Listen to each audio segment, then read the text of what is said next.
আল্লাহ পাক আজকে আপনাকে হয়তো 1 কোটি টাকা দিয়েছেন, কালকে আল্লাহ না করুক 1000 টাকার জন্য মানুষের কাছে হাত পাততে বাধ্য করতে পারেন আল্লাহ পাক। এমনও কিন্তু দিন আসতে পারে, দিন সবার সবসময় সমান থাকে না।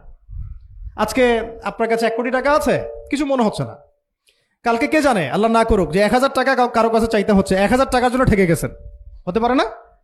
তো রিজিককে মানুষ তাজিম না করলে রিজিক দূরে চলে যায়। দুটো বিষয় খেয়াল রাখবেন, দুটো বিষয়। এক হচ্ছে মাঝে মাঝে মনের মধ্যে কিছু আমল করার ইচ্ছা আসে না? মনে হলো যে আচ্ছা একটু 10টা আয়াত পড়ি, মনে আসে না মাঝে মাঝে? এমন মনে হয় না? ওই সময় এই যে মনের মধ্যে যে এই ইরাদাটা জাগ্রত হওয়া, এটাকে আমরা বলি ওয়ারিদ। অন্য ভাষায় আপনি বলতে পারেন মেহমান। কি বলতে পারেন?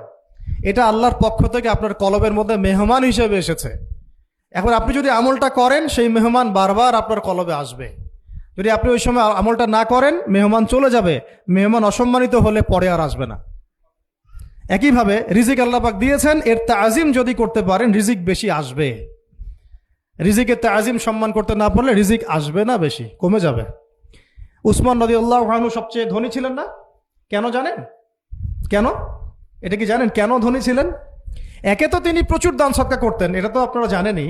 আরেকটা জিনিস অনেকে জানে না, তিনি উটের পিঠে বসেছিলেন, কিছু একটা খাচ্ছিলেন, এই 2-1টা দানা পড়ে গেছে নিচে। উটের পিঠ থেকে নেমেছেন, নেমে সেই দানা উঠিয়েছেন, পরিষ্কার করেছেন, ধুয়েছেন, আবার খেয়েছেন। তার এই 2-4টা দানার কোনো কিন্তু মানে পরোয়া না করলেও চলে, তার প্রচুর অর্থ সম্পদ আছে। এত অর্থ সম্পদ যে তাবুক যুদ্ধের দিন 30,000 সেনাবাহিনীর দায়িত্ব নিয়েছেন। 30,000 সেনাবাহিনীর দায়িত্ব নিয়েছেন। সেনাবাহিনী যাবে, থাকবে, খাবে, তাঁবু টাঙাবে, সব দায়িত্ব তার।